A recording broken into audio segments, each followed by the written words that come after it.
नमस्कार. काही दिवसांपूर्वी माझ्या मिस्टरांचं कलकत्त्याला जाणं झालं होतं कामानिमित्त. तर तिथे त्यांनी जो पदार्थ खाल्ला ना, तो त्यांना प्रचंड आवडला होता आणि त्यांच्या मित्रांनाही खूप आवडला. तर तो पदार्थ आज मी तुम्हाला बनवून दाखवणार आहे. मुळात हा पदार्थ राजस्थानचा आहे, पण बऱ्याच ठिकाणी तो बनवला जातो. तर मी त्याच पद्धतीने बनवण्याचा प्रयत्न केला आहे आणि अतिशय चविष्ट झाला आहे. तर त्यासाठी आपण इथे अर्धा कप मैदा घेतला आहे. 1/3 कप आपण इथे मिल्क पावडर घेतला आहे. कोणत्याही ब्रँडचं मिल्क पावडर तुम्ही इथे वापरू शकता आणि 1/8 कप आपण इथे घेतला आहे बारीक रवा आणि 1/8 कप मी इथे गव्हाचं पीठसुद्धा याच्यामध्ये वापरलं आहे. हे तुम्ही नुसतं गव्हाच्या पिठामध्ये सुद्धा बनवू शकता किंवा फक्त मैद्यामध्ये सुद्धा बनवू शकता. तर त्यानंतर आपण 1 छोटा चमचा त्याच्यामध्ये साखर घातली आहे आणि 1 छोटा चमचा इथे बडीशोप मी कुटून घेतली होती जरा जाडसर, ती घातली आहे. त्यानंतर पाव चमचा आपण इथे वेलची पूड घातली आहे आणि पाव चमचा मीठ घातलं आहे आणि हे मिक्स करून घ्यायचं. त्यानंतर अर्धा कप आपण हलकं कोमट दूध घेतलं आहे इथे. तर दुधानेच आपल्याला हे पीठ भिजवायचं आहे. आता जशी गरज लागेल तसं आपण याच्यामध्ये दूध घालत जायचं आहे आणि थोडं थोडं दूध घालून हे आपल्याला मिक्स करत जायचं आहे. तर आपल्याला हे पीठ नाही का कशा पद्धतीचं हवं आहे, तर जसं आपलं डोसा बॅटर असतं ना, त्या पद्धतीचं पीठ आपल्याला हे तयार करायचं आहे. खूप जास्त सरसरीत नाही आणि खूप जास्त घट्टसुद्धा नाही आणि गुठळ्या राहिल्या नाही पाहिजे याची काळजी घ्यायची आहे आपल्याला याच्यामध्ये. तर हे बघा मस्त आपलं पीठ तयार आहे. तर मी इथे 2-3 चमचे दुधामध्ये नाही का केशर भिजवून ठेवलं होतं, तर ते सुद्धा त्याच्यात घातलं. त्यामुळे रंगसुद्धा छान येतो आणि चवीलासुद्धा खूप छान लागतं हे. तर आपल्याला इथे एकूण 1 मोठा कप दूध लागला आहे. म्हणजे अर्धा प्लस अर्धा असं 1 कप दूध आपल्याला लागलं आहे आणि पिठाची कन्सिस्टन्सी तुम्ही बघू शकता. अशा पद्धतीचं पीठ हवं आहे की चमच्याला नाही का एक जाडसर कोटिंग आपलं तयार झालं पाहिजे. हे असं कोटिंग जर तुमच्या चमच्याला सुद्धा आलं असेल तर हे परफेक्ट तुमचं पीठ तयार झालेलं आहे. एवढं दूध आपलं त्यातलं उरलं आहे. तर आपण आता हे झाकून नाही का 20 ते 30 मिनिटं किंवा अर्ध्या तासासाठी हे तसंच ठेवायचं आहे. इथे मी 3/4 कप साखर घेतली आहे आणि अर्धा कप आपण याच्यामध्ये पाणी घालणार आहोत.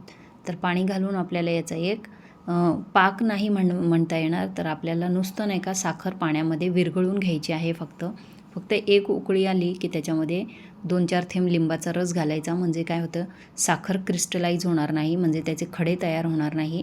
ती चांगली अशी पातळच राहणार आहे.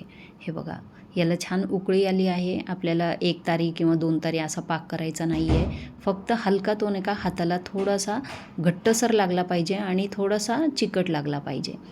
हे बघा इथे तार वगैरे आलेली नाही आहे. फक्त आपण असा पाक तयार करून घ्यायचा आहे. गॅस बंद केला आहे आणि नंतर आपण याच्यामध्ये पाव चमचा वेलची पूड घातली आहे.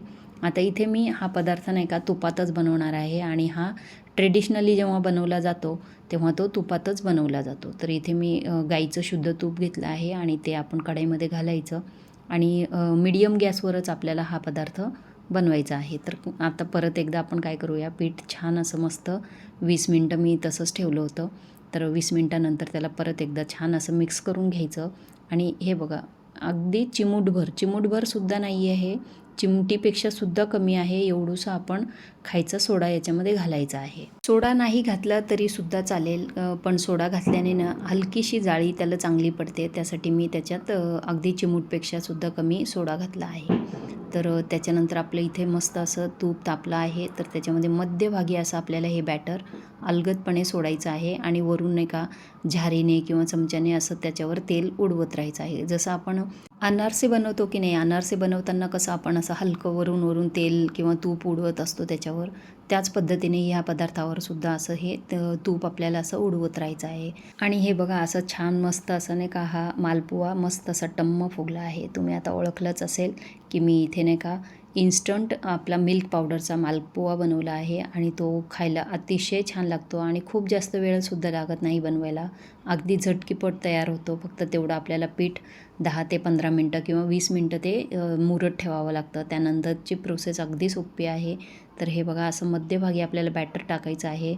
असं अलगद आपल्याला तेल त्याच्यावर उडवत राहायचं आहे. म्हणजे नाही का त्याला जाळीसुद्धा छान पडते आणि मस्त त्याचं नाही का असं टम्म असा फुगतोसुद्धा तो. हे बघा पुरीसारखं असं छान फुगलं आहे आणि तळत असताना काय करायचं, तूप जर जास्त तापलं असेल तर गॅस बंद करायचा किंवा कढई बाजूला घ्यायची आहे आणि तसं आपल्याला ते तळायचं आहे. म्हणजे खूप जास्त लाल करायचं नाही आहे. आणि तळून काढल्यानंतर नाही का इकडे पाक जर गार झाला असेल तर तो परत एकदा कोमट करून घ्यायचा आणि कोमट पाकामध्ये हे आपल्याला सोडायचे आहे मालपुवा. हा सोडायचा आणि एका बाजूने 5 मिनटं आणि दुसऱ्या बाजूने 5 मिनटं असं दोन्ही बाजूने त्याला आपल्याला नाही का भिजू द्यायचं आहे. फक्त 5-5 मिनटं भिजलं की काढत असताना काय करायचं आपल्याला त्याला नाही का स्क्वीज करून काढायचं आहे. म्हणजे 2 चमच्याच्या मध्ये धरून नाही का थोडंसं दाबून घ्यायचं आहे. म्हणजे त्यातलं एक्स्ट्राचं जे रस आहे साखरेचं ते रस निघून जाईन आणि तो जास्त नाही का सॉगी किंवा असं नाही का खूप जास्त सॉफ्ट होणार नाही. तर राजस्थानमध्ये बऱ्याच वेळेस नाही का होळीला किंवा नाही का उत्तर प्रदेशात आणि बिहारमध्ये होळीला हा पदार्थ बनवला जातो, मालपुवा बनवला जातो.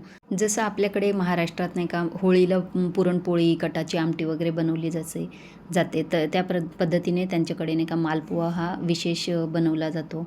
तर आता त्याच्यावर काजू, बदाम, पिस्त्याचे असे काप घालायचे. थोड्याशा गुलाबाच्या पाकळ्या कट करून घातल्या आहे आणि मस्त असं सर्व्ह करायला घ्यायचं आहे. आणि याच्याबरोबरनं तुम्ही रबडीसुद्धा सर्व्ह करू शकता. याच्यावर रबडीसुद्धा घातली ना अतिशय चविष्ट लागतं. आणि असंच हे गोडच आहे तर असंसुद्धा खायला हे मस्त असा पोहा नाही का सॉफ्ट आणि मस्त असा म्हणजे दात नसलेले सुद्धा आवडीने खातील एवढा छान लागतो. आणि हा चवीला कसा लागतो ना तर तुम्ही जर आत्तापर्यंत बनवला नसेल तर मी तुम्हाला त्याची चव सांगते की चवीला कसा लागतो. थोडासा नाही का गुलाबजाम आणि गुलगुले ह्या दोघांचं जे मिक्सचर टेस्ट येतो ना त्या पद्धतीचा टेस्ट याचा येतो. तर हे बघा आपण त्याच्यामध्ये अगदी किंचितभर सोडा घातला होता ना त्यामुळे हे बघा आतमध्ये बघा तुम्ही किती छान अशी जाळी पडली आहे. आणि जाळी छान पडली ना की काय होतं आतपर्यंत ते जे पाक आहे आपण पाकात बुडवलं ना तो पाक आतपर्यंत शोषला जातो आणि तो खायला असा मस्त लागतो. खूप जास्त अति गोडसुद्धा लागत नाही आणि खूप जास्त असा अगोडसुद्धा लागत नाही. हे बघा मस्त अशी त्याला आतमध्ये पाकसुद्धा गेला आहे आणि जाळीसुद्धा छान पडली आहे आणि अगदी सॉफ्ट तयार झाले आहे. अगदी तुम्ही 8 ते 10 दिवस फ्रीजमध्ये ठेवूनसुद्धा हे खायला वापरू शकतात. तर आजचा इन्स्टंट मिल्क पावडर मालपुवा तुम्हाला आवडला असेल तर मालाच किचनला लाईक, शेअर, सबस्क्राईब करा आणि या होळीला नक्कीच बनवा. धन्यवाद.